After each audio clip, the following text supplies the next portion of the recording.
Probability, coefficient of variation, empirical rule, Pearson's index of skewness. Objectives. The students will be able to compare variability of data with different units using the coefficient of variation. The students will be able to use empirical normal rule, 68, 95, 99.7 rule, to help describe data distributions. The students will be able to use Chebyshev's theorem and Pearson's index. Terminology. Coefficient of variation, CV, describes the standard deviation as a percent of the mean. Because it has no units, you can use the coefficient of variation to compare data with different units. The coefficient of variation is the standard deviation divided by the mean. The result is expressed as a percentage.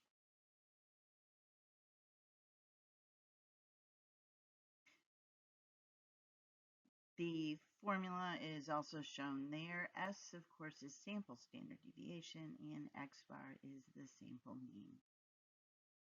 Coefficient of variation, example number 1. The mean of the number of sales of cars over a 3-month period is 87, and the standard deviation is 5. The mean of the commissions is $5,525, and the standard deviation is $773. Calculate the coefficient of variation for each set of statistics, and we're going to compare their variability. Make sure you label the two different variables that we are dealing with.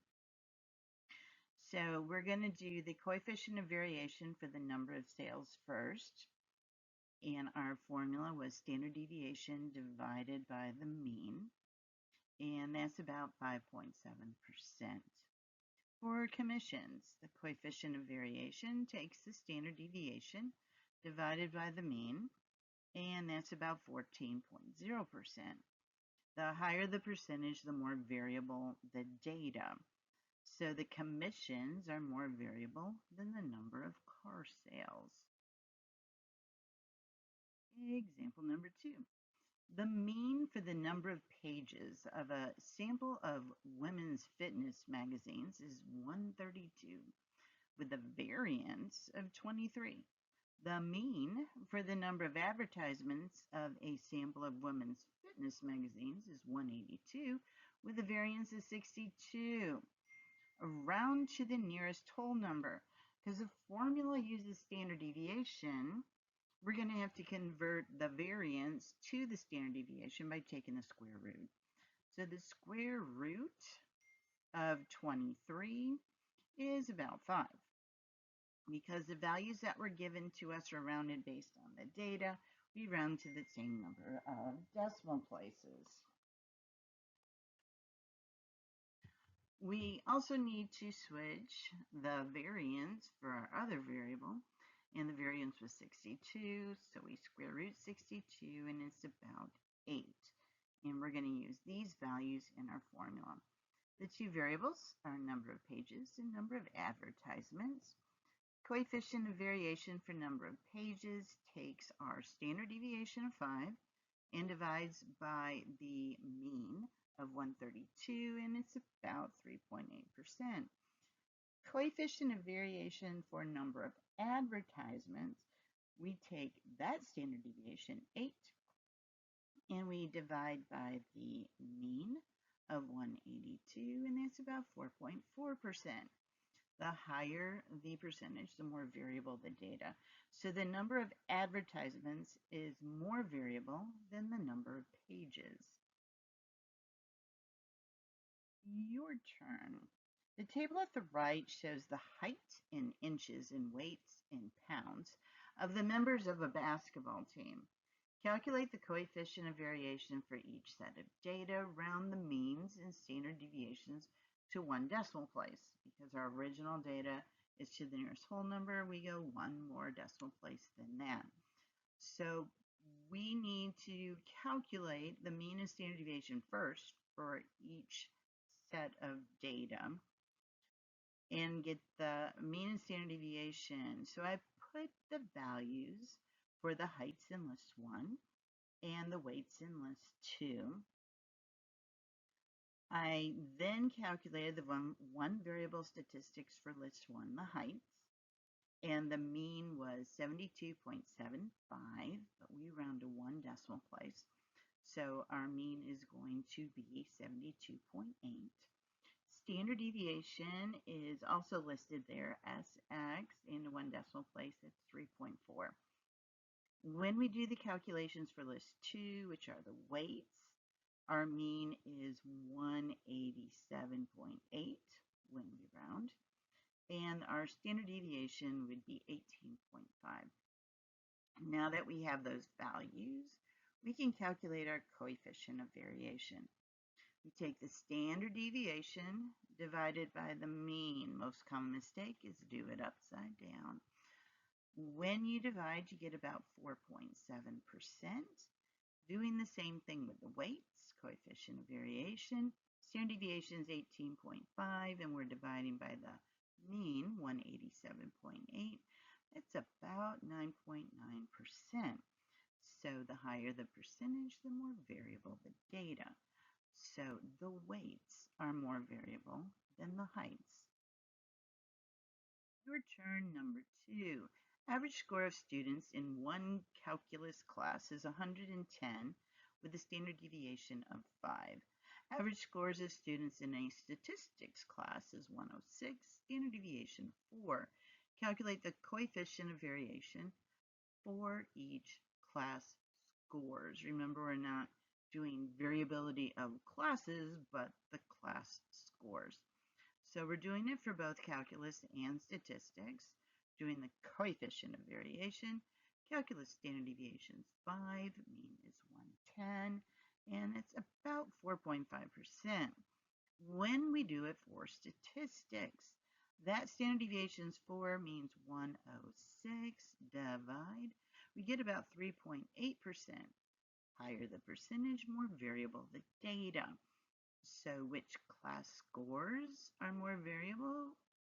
Emphasizing scores. We're comparing scores, not classes. So the calculus scores are more variable than the statistics scores. Empirical rule. There's a couple different diagrams for you. Approximately 68% of the data fall within 1 standard deviation to mean, plus or minus, so we're starting at the mean, going up a standard deviation, and down a standard deviation. So that area in there would consist of about 68% of the data. Now this is for a normal distribution. So we're going to put that little value there. Now, if we go out to standard deviations in both directions, 95% of our data would be included in that range.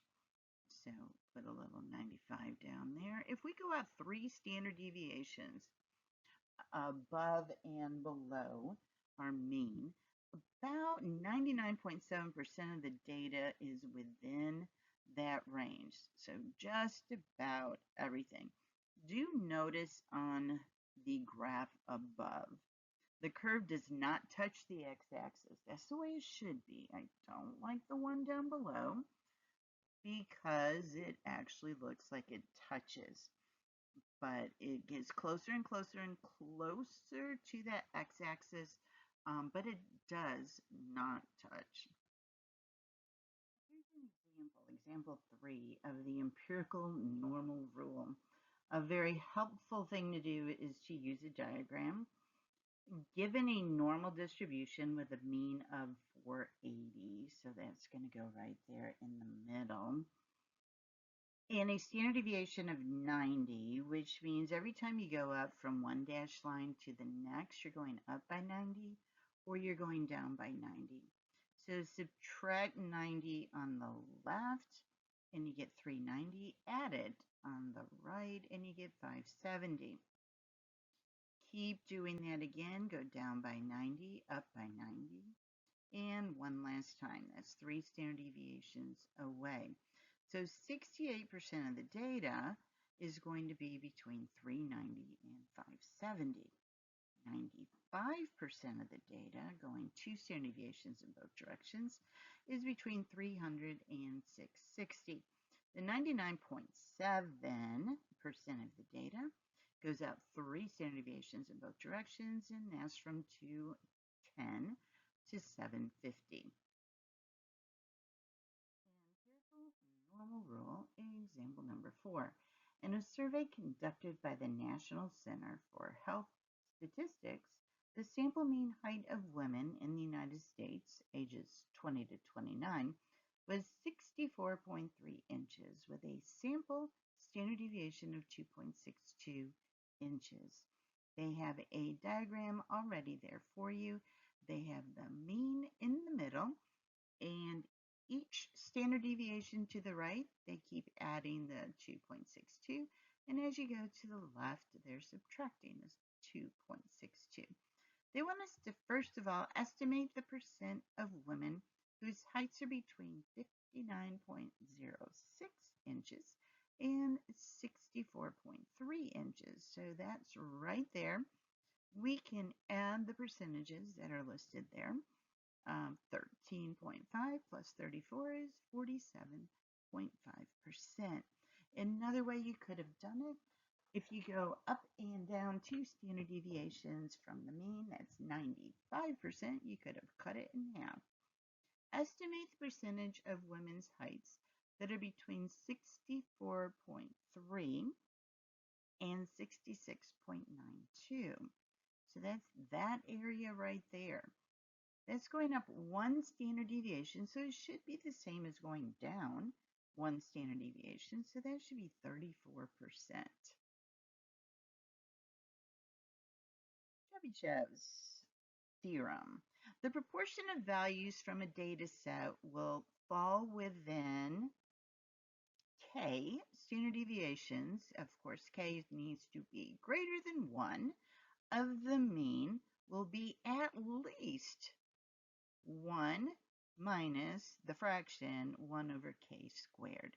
K is a number greater than 1. K is not necessarily an integer, and K should never be rounded.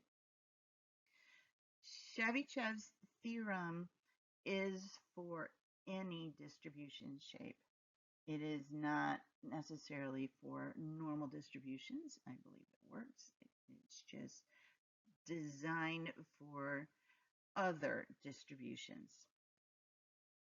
When K is 2, then we calculate that, and that is when at least 75% of the data values lie within 2 standard deviations of the mean.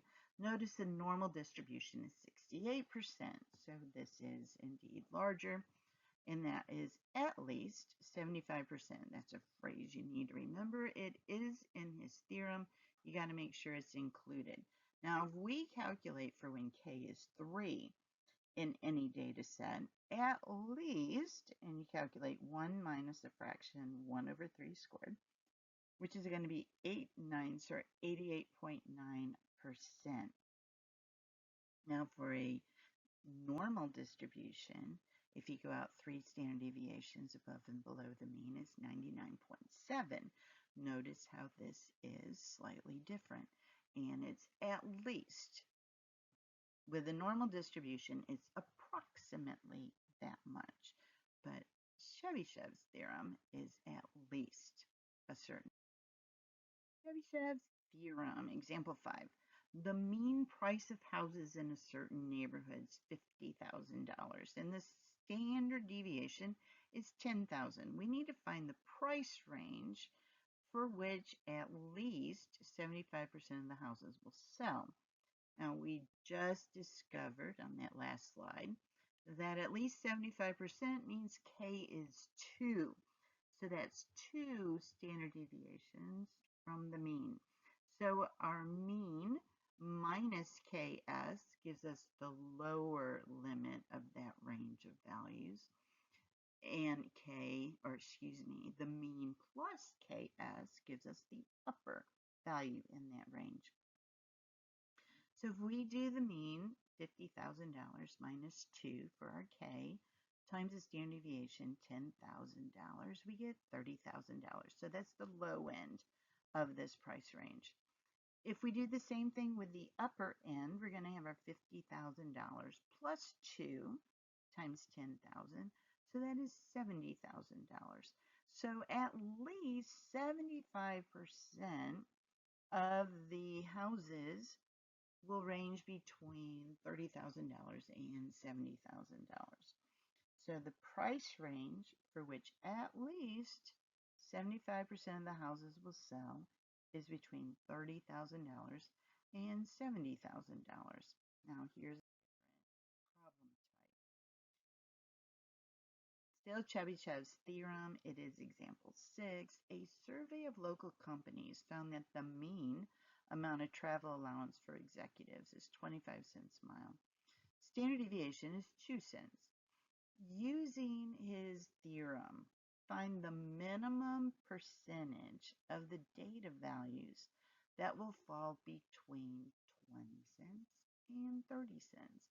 And notice the mean is right in the middle there.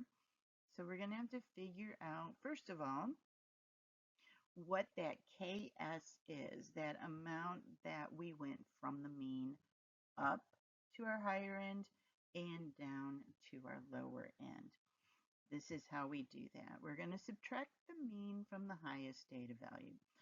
So, or the highest value in that range, excuse me. So 30 cents minus 25 cents is 5 cents. That is K times S. Well, if we divide that difference, that KS, by the standard deviations, we're actually going to find our K, but do not round K. So if we do our dividing, we get K is 2.5. Use the theorem to find the percentage. So here's the theorem, 1 minus 1 over K squared, and we're going to use 2.5 for our K. Round to the nearest percent on this. So 1 minus 1 over 2.5 squared is 0.84, which is, of course, going to give us 84%. So at least, that's the minimum percentage, at least 84% of the data values fall between 20 cents and 30 cents. Pearson's index of skewness. An English statistician, Carl Pearson, he came up with a few different things, but he introduced a formula for the skewness of a distribution. There's actually 2 different versions of the formula, but this is the one that we're going to use. Is 3 times the difference between the mean and median. And remember, if it is a normal distribution or it is not skewed, the mean and median should be the same. And then we divide by S.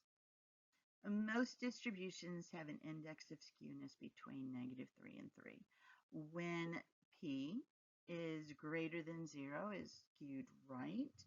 If it's less than 0, it's skewed left. And of course, when it's exactly 0, it's symmetric. But if the p-value is between -1 and 1, we assume it's approximately normal. It isn't skewed enough to say, hey, this is skewed. So let's do A. We're given a mean of 17, standard deviation of 2.3, median of 19. So we're going to do 3 times the mean minus the median. We're going to do that calculation. It's about -2.61. So it's definitely beyond the -1. So that's going to be negatively skewed. When we calculate the next one, 3 times the difference divided by the standard deviation, we are going to get about 4.11. Now that is very high, and it is positive, so that will be positively skewed. When we calculate the next one, if you observe right away that the mean and the median are the same, we should get a value of 0, and indeed we do, which means it's going to be symmetric or approximately normal. There won't be skewness to it. In the next one, when we calculate, we get exactly 1. So we're going to say that that is symmetric, not enough to be considered skewed, and possibly approximately normal.